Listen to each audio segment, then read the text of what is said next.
에베소서 5장 21절 한 절이 되겠습니다.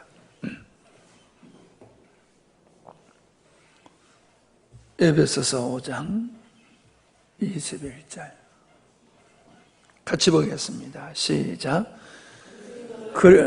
그리스도를 경외함으로 피차 복종하라. 아멘.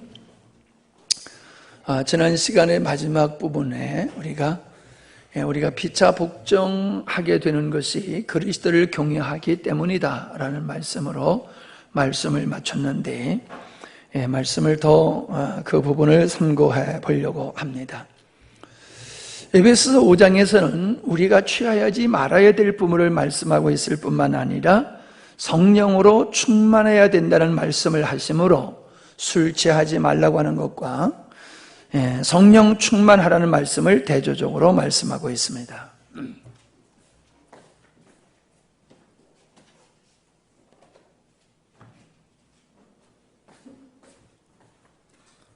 술 취함이라고 하는 것은 바로 육을 중심으로 하면서 살아가는 삶을 말씀하는 것이라고 하면은, 성령 충만함이라고 하는 것은 주님께 속한 자로서 그리스도인의 삶을 살아가는 원리를 우리에게 말씀해 주시는 것임을 알 수가 있습니다. 뿐만 아니라 그 결과도 술 취함의 삶이라고 하는 것은 멸망에 이르게 되는 거지만은, 잠시 기쁨이 있지만은, 그러나 성령 충만이라고 하는 것은 바로 영생의 길에 이르는 것이고 하나님의 의를 이룰 수 있는 그리스도인의 삶의 원리가 되는 것이다 라고 하는 것을 우리에게 보여주고 있는 것입니다.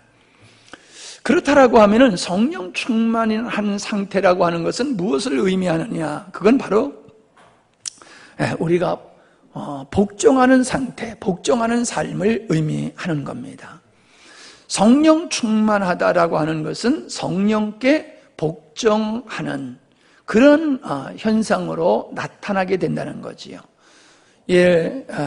마치 술 취한 사람이 자기 의지대로 살지 못하고 술 취함의 상태로 살아가게 되는 것, 그래서 자기 의지와는 상관없는 삶을 살게 되는 것과 같이 바로 성령 충만한 사람도 성령의 통제 아래서 살게 되는 것이다 라고 하는 것을 우리에게 보여주고 있지 않습니까? 술 취함이라고 하는 것은 자기를 높이려고 하는 것이라고 한다라고 하면은 바로 자기를 높이기 위해서는 다른 사람을 깎아내려야 되고 험담해야 되고 다른 사람을 죽여야지만이 자기가 높을 수 있는 삶을 살기 때문에 거기는 평화가 없다, 있을 수 없다라고 하는 것을 알게 됩니다. 그러나 성령 충만한 삶이라고 하는 것은 그 반대지요. 다른 사람을 살려내는 그러한 삶을 살게 되는 것을 보게 됩니다. 즉 복종하는 삶을 살게 되는 것이 성령 충만한 자의 삶의 모습이다라고 하는 것입니다. 그래서 우리가 주일마다 말씀을 나누고 있는 그리스도인의 삶을 얘기하고 있는데, 바로 그리스도인의 삶의 한 부분이 뭐냐 하면은 삶의 스타일이 복종하는 삶이다라고 하는 것을 우리에게 보여주고 있습니다. 그런데 이 복종이라고 하는 것은 대상이 있어야 되는데, 그 우리가 복종하는 대상이 주님이고 진리일 뿐만 아니라 여기 보니까는 피차라고 하는 서로 복종하는 관계를 갖는 것이다 라고 말씀을 하고 있습니다. 그러니까 우리가 얼뜻 생각하면은 내가 누구에게 복종한다라고 하면 내가 복종해야 하는 대상은 위대한 사람이고 나는 부족한 사람이기 때문에 늘 나는 그에게 굴복하는 삶을 사는 구조가 아니냐, 이렇게 생각하기가 쉽지요. 그러나 성경은 그 내가 피차 서로 복종하게 되어지는 근거가 우리 인간에게 있는 것이 아니라는 거예요. 네가 나보다 낫거나 내가 너보다 낫거나 라고 하는 그런 차원이 아니라 우리가 그리스도를 경외하는 그 주님과의 관계가 서로의 관계 속에서도 복종하는 태도로 나타나게 된다라고 하는 것을 우리에게 말씀해 주시기 때문에 이 성경에서 말하고 있는 복종의 의미와 우리들이 생각하고 있는 복종의 의미는 차원이 다른 것을 볼 수가 있지 않습니까? 자, 이 복종의 의미는 조금 전에 얘기한다시피 여호와를 경외함이다. 그리스도를 경외함이 그 이유가 된다라고 했는데, 복종해야 될 이유가 있습니다. 서로가 복종해야 되는 관계를 가져야 되는 이유는 서로가 복종함으로 말미암아 존재할 수 있다라고 하는 것이지요. 뒤에도 나옵니다마는 우리를 그리스도의 몸이라고 얘기한다라고 하면은 우리는 머리와 몸의 관계가 복종으로 유지된다는 것과 더불어서 몸과 몸, 즉 지체와 지체와의 관계 속에서도 복종의 관계가 이루어짐으로 몸이 평화를 누리고 있다는 겁니다. 몸이 머리에만 복종하는 게 아니지 않습니까? 지체가 지체에게 복종하는 그런 면도 있다는 거지요. 그래서 그리스도의 몸인 교회가 주님이 원하는 교회로 세워지기 위해서는 서로가 복종하는 그런 관계를 가져야지만이 되지, 서로 상충하고 대적하고 싸움이 일어난다라고 하면은 거기에서는 어떤 역사도 일어날 수가 없다라고 하는 것입니다. 이 말을 달리 표현하면 서로가 같다라고 하는 거예요. DNA가 같다는 거지요. 장기를 이식한다 할지라도 그 몸의 구조가 같은 사람, 그런 사람의 장기를 이식을 하지 않습니까? 다른 부분은 상충하기 때문에 충돌하고 거기서 이렇게 하나 되지 못하는 결과를 만들어내지 않습니까? 그러니까 우리가 서로 피차한다라고 하는 것은 서로의 관계가 다르지 않다는 거예요. 서로의 관계가 그 생각과 마음이 일치하다라고 하는 거예요. 그렇기 때문에 동등하기 때문에 일치하기 때문에 거긴 자존심이 존재하지 아니하고 높고 낮음의 관계가 없기 때문에 서로 복종할 수 있는 것이다 라고 하는 겁니다. 화평이라고 하는 게 뭡니까? 너희는 화평하기를 힘쓰라 성경에서 말씀하고 있지 않습니까? 화평한다라고 하는 것은 우리가 화평의 관계에 있을 때에 사탄이 틈타지 못합니다. 서로가 원만 불평, 짜증에 섞인 그런 상태에 있게 되어지면 사단은 계속 틈타서 서로를 증오하고 서로에게 책임을 전가하고 원망케 함으로 말미암아 화평을 깨뜨려버리고 하나님의 나라를 무너뜨리게 되어지는 것을 우리가 볼 수 있습니다. 뿐만 아니라 이 복종이라고 하는 것을 통해서 강한 자로 서갈 수 있다라고 하는 겁니다. 피차 복종함으로. 우리가 이 군대라고 하는 것이라든가 몸이라고 하는 이 구조를 우리가 볼 때에 군대에 가게 되어지면요 어떻습니까?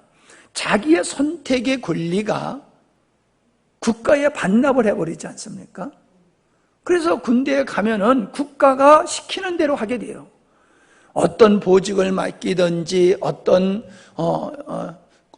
곳에서 어떤 부서에서 그 근무를 하게 되든지 국가에서 결정하는 대로 그냥 거기에 순복하고 군 복무의 생활을 하잖아요. 그리고 수십 명 혹은 수백 명, 수천 명의 군사들이 일사불란하게 움직일 수 있는 이유가 어디 있습니까? 각자가 자기 생각대로 하면은 그러면은 하나가 될 수가 없지요. 오합지졸이 되지요.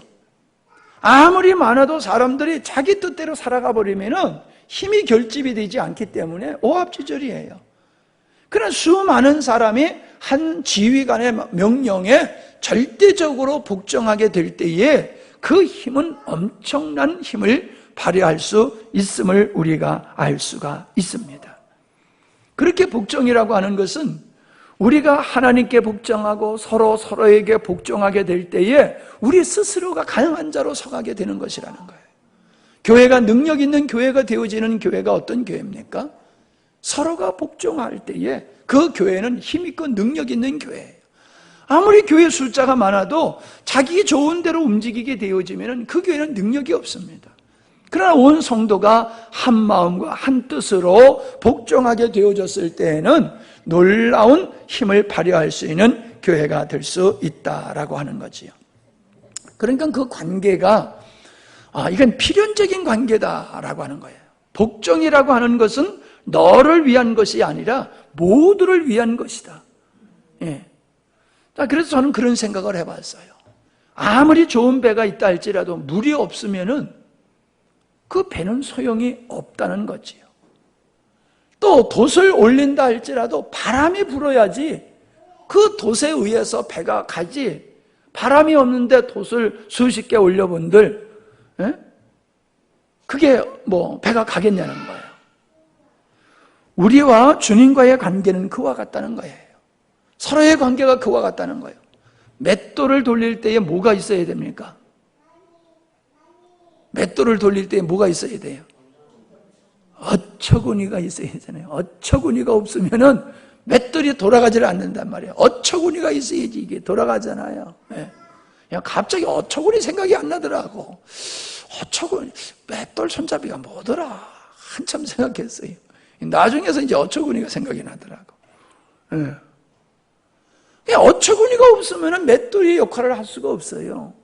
그러니까 이 복종이라는 관계를 부부와의 관계나 지도자와 성도의 관계나 하나님과 우리와의 관계나 서로서의 관계 속에서 이 복종이라는 의무는 상생의 관계로 우리가 이해를 하는 게 맞다라고 하는 겁니다. 내가 굴욕적이라고 생각하면 안 됩니다. 자, 아까 두 번째로 아까 말씀드린 대로 우리가 복종하게 되는 이유는 그리스도를 경외함이다라는 말씀을 드렸습니다. 자, 경외한다는 것은 한마디로 두려워한다라고 하는 것이지요. 그리스도를 경외하기 때문에 서로 복종할 수 있게 되어진다라고 하는 겁니다. 자, 왜 우리가 복종하게 되어지느냐라고 하면은 자기 자신을 과대 포장하거나 자기 자신을 높이거나 자기 자신을 사람들에게 드러나거나 그러려고 하는 마음이 없으니까 복종하게 되는 거예요. 내가 너보다 낫다라는 인정을 받고 살고 내가 주변의 사람들을 지시하고 다스리며 살려고 하는 의식을 가지고 있으면은 상대방이 하는 말이 옳다 할지라도 복종을 안 하게 돼요. 겸손할 때에 어린아이의 말을 듣고도 그 말을 받아들이고 그것을 따르게 되어 있는 것이거든. 그러니까 하나님을 경외하는 사람은 어떤 사람이냐? 하나님을 두려워하는 사람은 하나님의 주권을 믿을 뿐만 아니라 자기 자신을 아무것도 아닌 그 아주 낮은 자로 인식을 하기 때문에 다른 사람의 말에 귀를 기울이고 다른 사람이 하는 말이 옳다고 생각을 하면은 그 말을 받아들인다라고 하는 것입니다.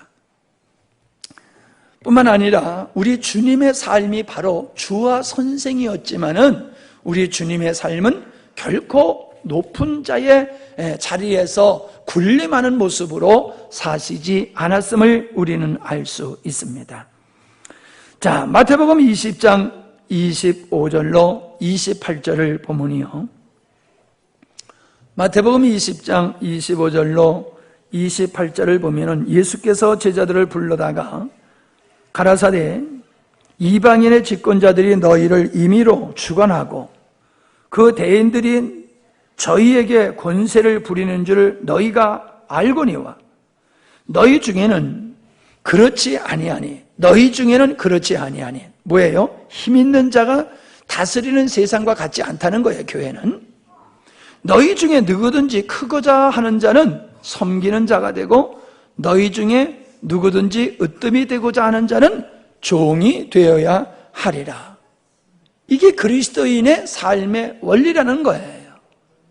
그리스도인은 높고자 하는 자가 아니라 그리스도인은 낮은 자로서 다른 사람을 세워가는 역할을 하는 게 그리스도인임을 말씀해 주고 있어요.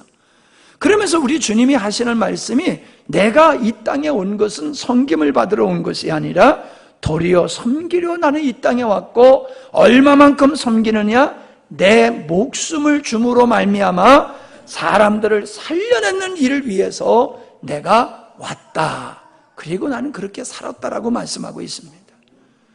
그리스도의 제자라고 하는 것은 그리스도와 같은 삶을 사는 거지요. 그리스도인이라고 하는 것은 그리스도와 같은 생각을 가지고 그리스도와 같은 삶을 사는 거지. 그렇기 때문에 그리스도인은 결코 서로가 모였을 때에 높아지려고 하는 사람이 있어서는 안 되는 겁니다. 있을 수가 없어야 됩니다. 예수님을 먼저 믿었든지 나중 믿었든지 사회적인 지위가 어떠하든지 그가 어떠한 소유를 가지고 있든지 그가 얼마만한 지식을 가지고 있든지 그것이 그의 높임을 말하는 것이 아니라 그것으로 말미암아 그는 더 많은 사람을 섬겨야 된다라고 하는, 더 많이 가졌기 때문에 높아지는 것이 세상의 원리라고 하면은 그리스도인은 더 가졌기 때문에 겸손하고 낮은 자리에서 자기에게 주신 것으로 사람을 살려내는 일을 하는 것이다. 할렐루야. 그러니까 우리는 열등의식에 빠지면 안 됩니다. 열등의식에, 교회에서 열등의식에 빠지잖아요. 교회에서도 자꾸 차별과 구별이 있잖아요. 사회적인 어떤 모습으로 바라보는 그런 부분이 있잖아요. 그러니까 우리가 주님 앞에 헌신을 하는 데 있어서도 또 그런 부분이 있잖아요. 힘들고 어려운 부분은 내가 하면 안 된다는 생각을 가지는 것이 있잖아요. 저런 일은 누가 해야지, 저런 일을 내가 왜 해? 이거는 에너지 낭비야. 그런 생각을 하는 경우가 없지 않아 있거든요. 세상적인 원리로 교회가 서로 모여서 살아가게 되면은 그건 주님의 모습을 드러내는 교회가 아니라 세상의 어떠함이 교회의 이름으로 포장됐을 뿐이다 라고 하는 겁니다. 주님은 섬기는 자가 되어야 되는데 얼마만큼 섬기는 자가 되었냐 하면 종과 같이 섬겨야 된다라고 말씀하셨고 나도 섬기러 왔고 너희에게 본을 보였다고 말씀하고 있다는 사실입니다. 상전의 삶은 술 취한 자의 사람이고 종의 사람은 성령 충만한 자의 삶이다 라고 하는 겁니다. 상전은 대접을 받으려고 합니다. 군림하려고 합니다. 그게 술 취한 자의 삶의 모습이라는 거예요. 그러나 종은 성령 충만한 자이기 때문에 스스로 낮은 자리에서 많은 사람을 섬기게 됨을 우리에게 보여주고 있습니다. 자, 요한복음 13장 34절로 35절을 함께 읽겠습니다. 시작. 새 계명을 너희에게 주노니 서로 사랑하라. 내가 너희를 사랑한 것 같이 너희도 서로 사랑하라. 너희가 서로 사랑하면 이로써 모든 사람이 너희가 내 제자인 줄 알리라. 내가 새 계명을 준다. 근데 그게 새 계명이 아니잖아요. 사실은 율법의 본질이 사랑하는 거잖아요. 그런데 주님은 그 사랑하라고 하는 것을 새 계명으로 준다라고 말씀하시면서 내가 너희를 사랑한 것 같이 너희는 서로 사랑하라 라고 말씀을 하고 있습니다. 그것이 그리스도인의 삶이라는 거예요. 사랑한다는 게 뭡니까? 그를 세워가는 거예요. 그를 세워가는 거예요. 사랑하고 사랑을 받는다는 것은 뭘 주고받는 차원이 아니라 사랑함으로 그를 세워가는 것이에요. 그냥 사랑함 속에 그를 세워가지 아니하면 그건 사랑이 아니다라고 하는 거지요. 그래서 그리스도의 제자된 삶, 즉 그리스도인이라고 하는 것은 성령 충만한 삶이고 성령 충만한 그리스도인의 삶이라고 하는 것은 다른 사람을 사랑으로 즉 세워가는 삶이다라고 하는 것을 우리에게 보여주고 있습니다.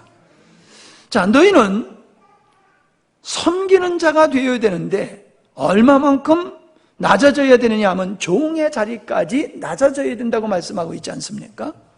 그런데 지난번에도 말씀드렸지만요, 히브리인들은요, 히브리인들 중에 종이 있다는 거예요. 그런데 그 종에게도 시키지 않는 일이 있어요. 다른 건 다 시켜도 종에게 시키지 않는 일이 있어요. 그거는 발을 씻기는 일을 하는 겁니다. 발을 씻기는 일은 시키지를 않았대요. 그럼 누구에게 발 씻기는 일을 시켰냐면 이방인의 종들에게 발을 씻기는 일을 시켰다라고 하는 겁니다.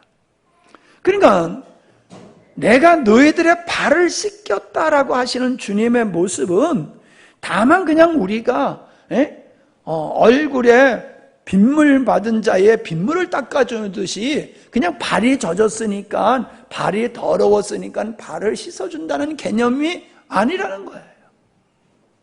누가 누구의 발을 씻겨준다라고 하는 것은 그 씻기는 자는 씻김을 받는 자의 그 종마지도 못한 그러한 자리에서 그런 마음으로 그를 섬기고 있다는 겁니다. 이게 중요한 거예요. 씻긴다는 게 중요한 게 아니라 얼마만큼 내가 너를 존중히 여기고 너를 사랑하고 너를 세워가는 마음을 가지고 있느냐라고 하는 그 사랑이 발 씻김으로 나타나는 것이다 라고 하는 것을 우리에게 보여주고 있는 것이지요. 그러니까 발을 씻긴다라고 하는 자리에 있으면은 종의 종이라 이렇게 생각하면 될 것 같습니다. 종의 종이 되어지는 마음으로 살아간다라고 하면 서로 다툼과 시기 질투가 있을 수 없지요. 뭐 종이 자랑해봤댔자 뭐 종밖에 더 되겠습니까? 그렇기 때문에 그리스도인은 종의 종과 같은 자세로 살아가기 때문에 누구에게 큰 소리 칠 수가 없는 자라는 거예요. 즉 자랑할 것이 없는 자라는 거예요. 그리스도인은. 왜? 내가 지금 당신을 섬기고 있음도 은혜라고 여기기 때문에 그런 거예요. 당신을 섬기는 이 자체가 굴욕적인 게 아니라 나에게 섬길 수 있는 대상을 주었고 당신을 사랑하는 마음을 주었고 그런 은혜를 주었다라고 하는 그런 감사함으로 섬기게 되지 내가 너를 섬겼다 이렇게 하지 않는다는 거예요. 요즘은 조금 덜합니다만은 그 교회에서 행사를 할 때 아버지 학교나 어머니 학교에서 했을 때의 단골 메뉴가 뭐냐면 발 씻겨주는 일을 했지 않습니까? 한창 유행이었어요. 그러니까 뭐 한번 감동이 되지요. 누가 누구를 발을 씻겨봤습니까? 그런데 전혀 생명부지의 사람이 자기를 발을 씻겨주니까 감동이 되는 거예요. 그게 사실 그냥 감동이지 그게 뭐 그렇게 은혜가 되는 건 아니거든요. 잠시 감동을 줘가지고 사람들이 막 흥분을 하고 막 그냥 그러거든요. 근데 그게 얼마나 갑니까? 한 번 씻겨줬다고 계속 씻어줍니까? 내가 너 씻겨주니까 너 나 2번 씻겨줘야 되지 않아? 막 이런 식으로 바뀌어지잖아요. 씻겨짐이 그냥 행사로 끝나고 마는 거예요. 여러분 우리가 누구를 섬긴다라고 하는 것은요 사업이나 행사로 하면 안 되는 거예요. 이게 교회가 뭘 하는 걸 자꾸 행사로 하려고 든다는 거예요. 사랑이 발로 되어서 뭘 하는 게 아니라 우리는 이런 사람들이야, 우리는 이렇게 겸손한 사람들이야, 그걸 보여주고 싶은데 뭘로 하면 좋을까? 발 씻기는 거로 하면 좋겠구나. 그래가지고 발 씻기는 행사를 통해서 이렇게 우리 그리스도인들은 성숙한 사람들은 이렇게 살아가는 거야 라고 하면서 쇼를 하는 거예요. 씻기는 행위 자체가 나쁜 게 아니지요. 그러나 그걸 행사로 하는 것이 마음에서 우러나서 나는 당신의 종으로 평생 살겠습니다 하는 그런 마음에서 하는 게 아니니까 그냥 행사로 끝나고 마는 거잖아요. 주님은 우리에게 그렇게 교회에서 어떤 방편으로서 그런 행위를 하라는 것이 아니라 너희들의 마음이 종에 된 마음을 가지고 서로를 그렇게 사랑으로 섬겨가라라는 말씀을 하고 있다는 것입니다. 우리가 자랑할 것은 나의 것이 아니라 예수 그리스도를 자랑해야 되는 겁니다. 갈라디아서 6장 14절에 뭐라고 그랬습니까? 내게는 우리 주 예수 그리스도의 십자가 외에 결코 자랑할 것이 없으니 우리의 자랑은 예수 그리스도만이라는 거예요. 교회 역사도 아니고 교회 건물도 아니고 교회의 멤버들도 아니고 교회가 하는 일도 아니고 우리가 자랑할 것은 오직 예수 그리스도를 자랑하는 거다. 우리가 무엇을 할 수 있고 했다라고 하는 것은 예수 그리스도의 은혜로 우리가 하고 있기 때문에 드러나야 할 분은 그리스도요 영광을 받으실 분은 그리스도라고 하는 의식을 가지고 살아야 된다라고 하는 것입니다. 그래서 고린도전서 4장 7절에 보면은 네가 받은 것이 내 것이 있는 게 뭐냐? 하나도 네 것이 없다. 다 주께 받은 것이기에 너는 자랑할 것이 없다라는 말씀을 하고 있는 겁니다. 자, 그러므로 결론적으로 계속 말씀을 드렸던 것이 뭐냐 하면은 피차 복종하는 것은 서로를 세워가는 것이다 라는 말씀을 드렸는데, 다시 한번 결론으로 그 말씀을 드립니다. 우리가 구약에 보면은 그 모세의 후계자, 이렇게 후계자 그룹에 있었던 사람이 여호수아와 갈렙이지 않습니까? 여호수아와 갈렙은 어떻게 보면 실력이 비슷한 사람이에요. 인간적으로 보면은 모세가 여호와를 세워야 돼, 후계자로 갈렙을 세워야 돼, 그렇게 고민할 정도로 두 사람은 그렇게 아주 충성되고 지혜롭고 믿음 있는 사람이었거든요. 그런데 여호수아가 모세의 뒤를 잇게 되고 갈렙은 여호수아를 섬기는 사람이 되었습니다. 어떻게 보면은 갈렙은 그냥 떠나야 되는 거예요. 네가 이제 지도자가 됐으니 나는 너의 밑에서 있을 수 없어. 그리고 떠날 수도 있는 거예요. 그런데 갈렙은 여호수아를 그냥 주인으로 모시고 끝까지 섬기는 그런 모습을 볼 수 있습니다. 가나안 땅을 점령할 수 있었다 이유는 근본적인 건 하나님이 하신 일이지요. 그러나 그 하나님이 하시는 일이 이루어지는 데는 사람들이 쓰임을 받았는데, 여호수아와 갈렙이라는 사람이 갈등의 관계에 있었다라고 하면은 백성들도 갈라졌을 거예요. 이스라엘 지난번에도 이영화 목사가 설교할 때 그러지 않습니까? 다윗이 왕이 된 후에 왜 바로 모든 12지파의 왕으로 등극하지 못했냐 하면은 다 지파마다 자기 지파 출신을 왕으로 세우고자 하는 마음이 있기 때문에 그게 쉬운 일이 아니었다. 인정받기까지 7년이라는 세월이 걸렸다는 거잖아요. 만약에 여호수아와 갈렙이 갈등의 관계에 있었다라고 그러면 여호수아를 쫓는 사람은 여호수아를 쫓아갔을 것이고, 갈렙을 좋아하는 사람은 갈렙의 줄에 서다 보면은 그 백성들은 둘 쪽으로 나누어지게 되고, 둘 쪽으로 나누어졌다라고 하면 어떤 군의도 쓰지 못하고 오합지졸로서 하나님의 역사를 보지 못했을 것입니다. 그런데 갈렙은 여호수아에게 충성함으로, 복종함으로 하나님의 역사를 이루었음을 보게 되어집니다. 성경을 보면은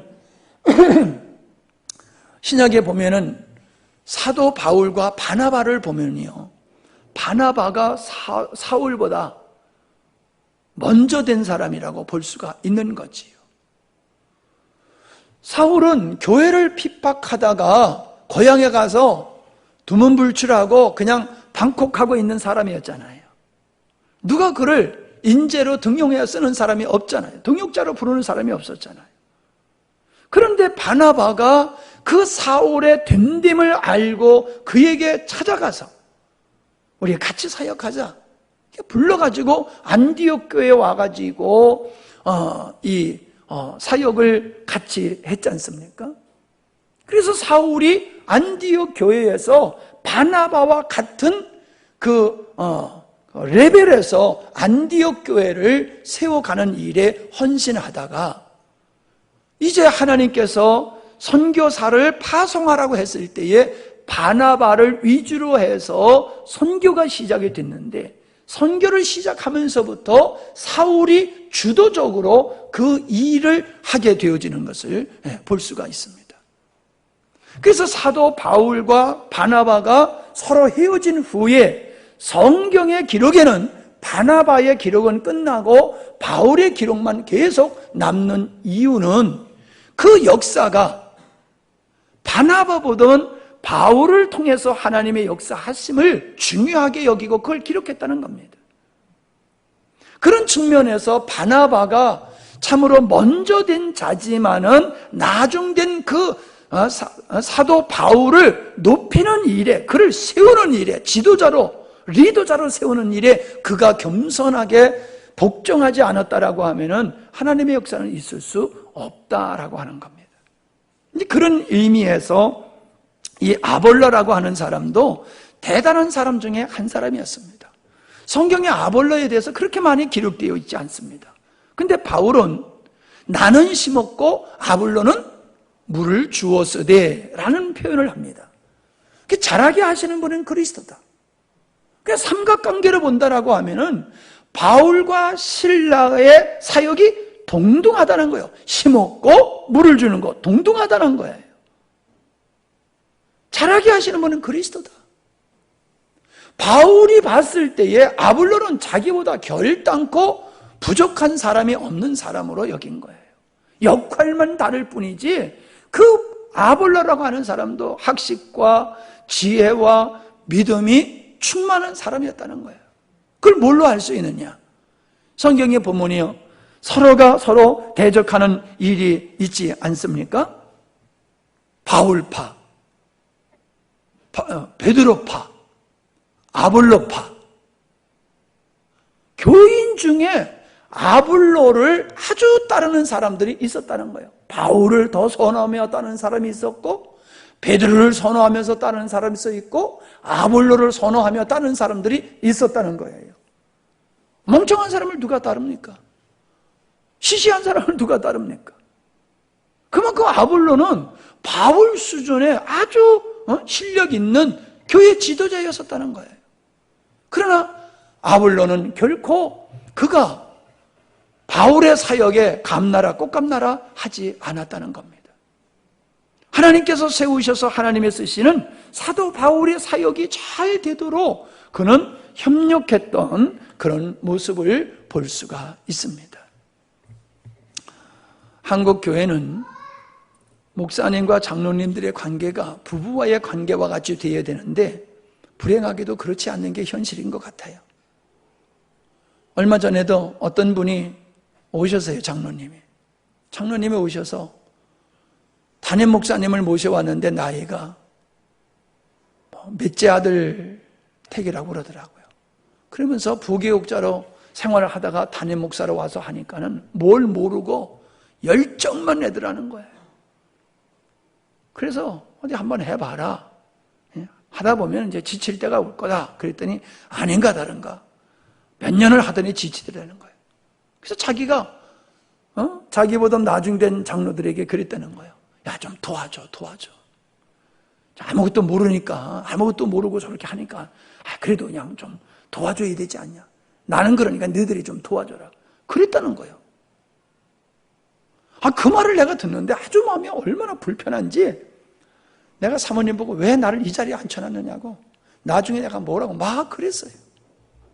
야, 도와줘라. 뭐 직원이 일하는 데다가 또 직원 하나 붙여가지고 야, 쟤 힘드니까 네가 좀 도와줘라. 아주 그런 뉘앙스예요. 아주 뭐 담임 목사 위에 앉아가지고 있는 그 의식이 도와주는 장로가 인생을 더 살았기 때문에 목사보다도 지혜가 있을 수 있고 어떤 일을 하는데 탁월하게 잘할 수도 있는 건 맞아요. 목사라고 해서 완벽하게 모든 일을 잘하는 거 아니거든요. 실수 없을 수 있는 게 아니에요. 그러나 분명한 게 있습니다. 대통령을 세우는 것은 국민이 세우고 장관을 세우는 것은 대통령이 세우는 거예요. 그 장관이 하는 일, 그 분야는 대통령보다 훨씬 잘할 수 있는 거예요. 지식이 있고 전문가예요. 그럼 자기가 그 분야에 더 우월하다고 해서 대통령 보고 이래라 저래라 그럴 수 없는 거예요.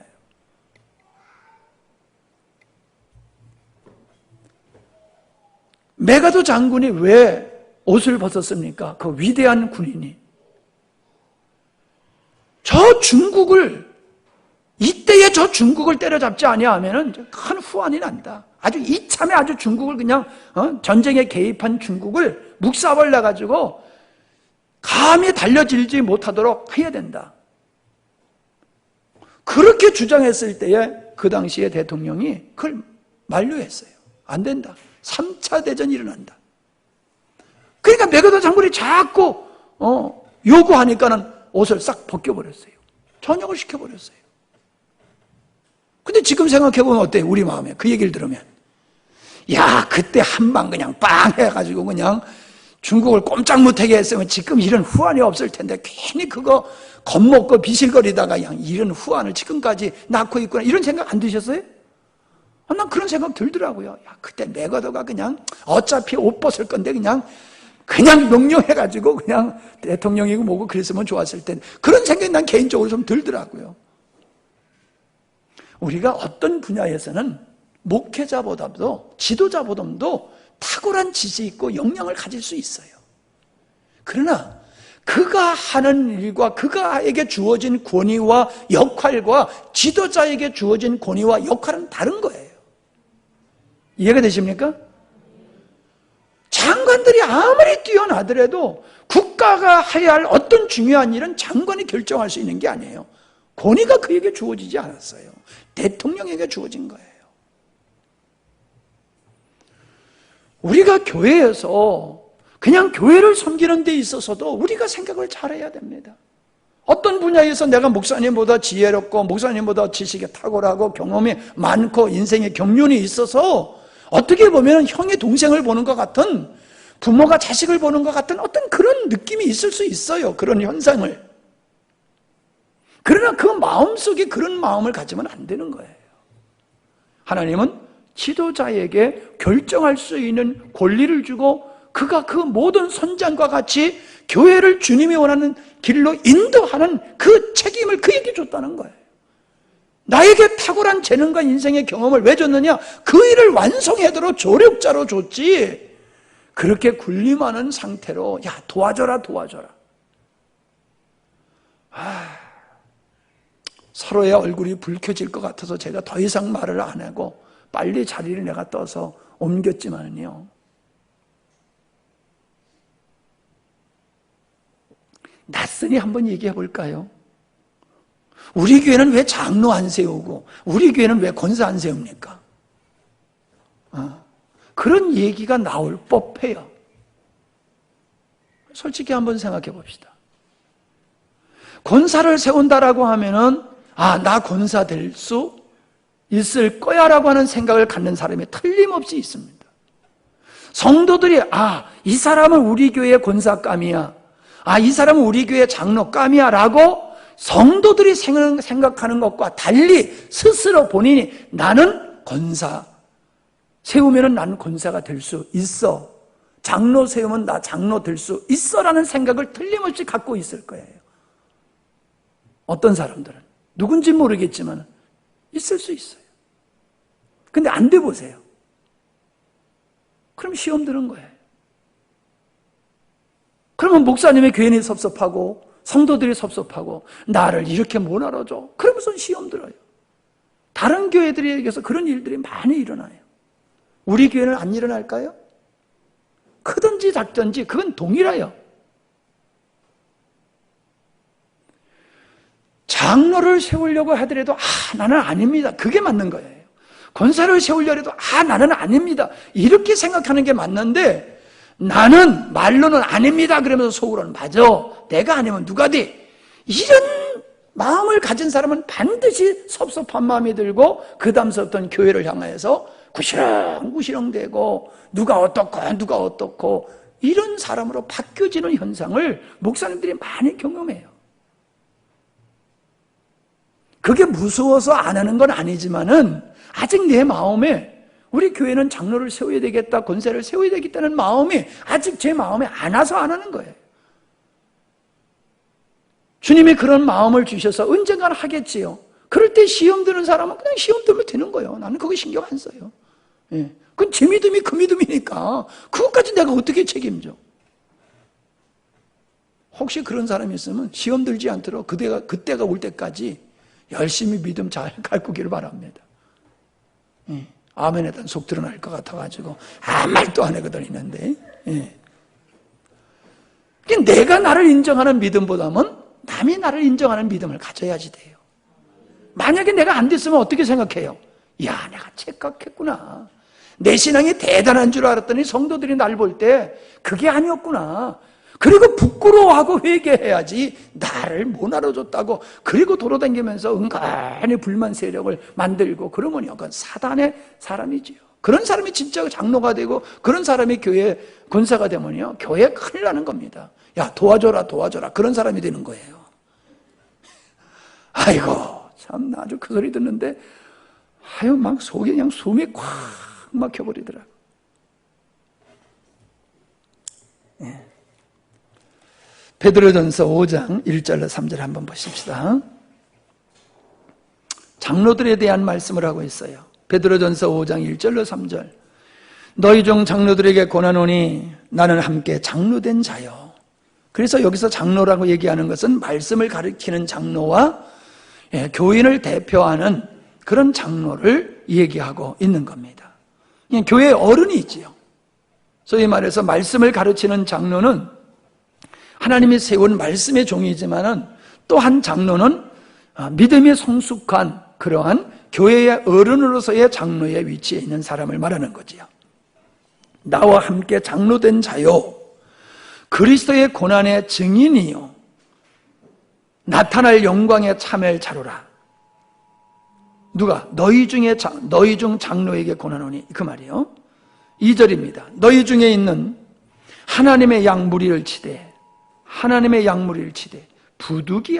부득이함으로 하지 말고 어쩔 수 없어서 하지 말고 할 수 없어서 하지 말고 체면 때문에 하지 말고 사람의 눈치 때문에 하지 말고 하나님의 뜻을 쫓아서 그게 하나님의 뜻이기에 힘들고 어렵고 내가 손해보고 무시당하는 일이라 할지라도 하나님의 뜻이라고 하면은 네가 자원함으로 그 일을 해라.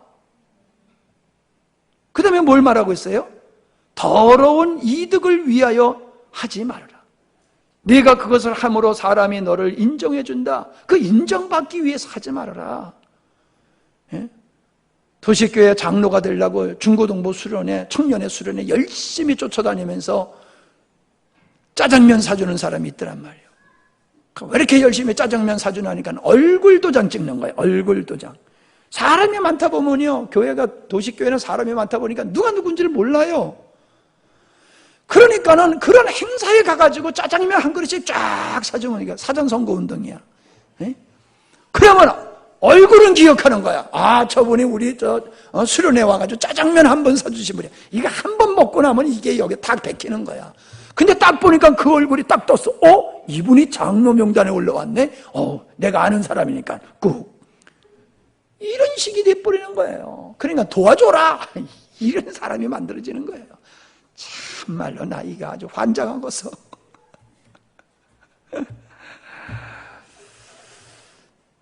여러분, 나는요, 그 선거운동할 때 명함을 막 돌리는 사람들 보면서 저는 그런 생각을 했어요. 아니, 저 명함 돌린다고 무슨 효과가 있길래 저렇게 명함 돌리나. 그랬어요. 근데 명함을 돌리는 거는 내가 어떤 사람이요 라고 하는 거를 알리는 게 아니라 얼굴 알리고 기호 알리는 거예요. 내가 어떤 사람이요. 그건 사람들이 몰라. 이 사람 거 읽어보고 이 사람 거 읽어보다면 이 사람이 저 사람인지 저 사람이 이 사람인지 이게 몰라요. 남는 건 뭐만 남아요? 얼굴과 기호만 남는 거예요. 그냥 많은 사람들에게 어떻든지 명함을 많이 돌려서 많은 사람들의 얼굴 속에 이름과 기호를 인식시키기 위해서 선거운동을 그런 식으로 하는 거란 말이에요. 그런데 우리 등신 같은 유권자들은 아무것도 모르고 그냥 얼굴에 기억된 사람만 꾹꾹꾹 찍어주고 있단 말이에요. 그러니까 이상한 사람들이 어디 가가지고 이상한 짓을 하고 있잖아요. 그들이 나라 걱정해야 되는데 우리가 그들 걱정을 하고 있는 신기한 이 나라가 아니냐 말이에요. 더러운 이득을 취하지 말고 오직 즐거운 뜻으로 하며 믿는 자들에게 맡기온 자들에게 주장하는 자세로 하지 말아라. 주장하는 자세. 내가 이 그룹의 수장로야. 내가 이 교회의 창립 멤버야. 어떠한 것을 내세워서 주장하는 자세로 하지 말라라고 말씀하고 있습니다. 그러니까 우리가 이런 사람이 있으면은 어떻게 여겨야 돼요? 불쌍히 여겨야 돼요. 존중하는 게 아니라 이런 사람을 불쌍히 여기는 그런 정서가 우리 교회에 있어야 돼요. 아, 이 사람은 신앙생활을 아무리 오래 했어도, 이 사람이 아무리 사회적인 지위가 있어도 이 사람의 믿음의 분량은 요것밖에 안 되는구나 해야지. 거기에 편성해가지고 뭐 어찌 하다 보면요, 교회가 엉뚱한 것으로 가게 되는 거예요. 아멘? 예. 주장하는 자세로 하지 말고 오직 양의 본이 되라. 양의 본이 되라. 우리는 다 본받는 자가 되기를 바랍니다. 우리는 다 본이 되는 사람이 되기를 바랍니다. 섰다고 생각하면 안 돼요. 우리는 선도양으로 성도들에게 예배에 본이 되기를 원하고, 찬양하는 자세에 본이 되기를 원하고, 헌금하는 데도 본이 되기를 원하고, 섬기는 일에도 본이 되기를 원하고, 모든 감사하는 일에도 본이 되기를 원하고, 본이 되기 원하는 그 믿음의 표대를 향하여 우리가 달려가야 돼요. 그 자리에서 누리려고 들면 안 돼요. 그리고 우리는 섰다고 생각하지 말고 선배들을 존중히 여기고, 나중 됐지만 먼저 된 사람도 있어요. 내가 예수를 먼저 믿었는데 나중 믿는 자가 믿음이 더 아름다워. 그럼 그 사람 본을 보고 따라가야 되는 거예요. 그러니까 그러잖아요. 우리 교회 못된 게 오후 예배 내려가는 사람 본 보고 따라가는 사람이라고. 왜 그런 걸 본받느냐 말이에요. 아무리 바빠도 딱 앉아가지고 끝까지 예배 드리고 헌신하고 믿음의 교제하고, 그런 사람은 본받지 않고 가가지고 쓸데없는 아무것도 하지 않으면서 꼭 그냥 내려간단 말이에요. 아이고, 아니 본이 없는 게 아니에요. 내가 본받을 사람을 본받지 아니하고 본받아서는 안 될 사람을 본받기 때문에 그런 행실이 나오는 거예요. 맞지요? 그러면 안 돼요. 예, 오늘 피차 복종하라, 이 말씀을 나눴어요. 우리 교회가 작지만은 피차 복종하는 관계에 있으면 아름다운 교회가 될 줄 믿습니다. 누가에게 부탁할 수가 있어요. 집사님 이거 좀 해줘.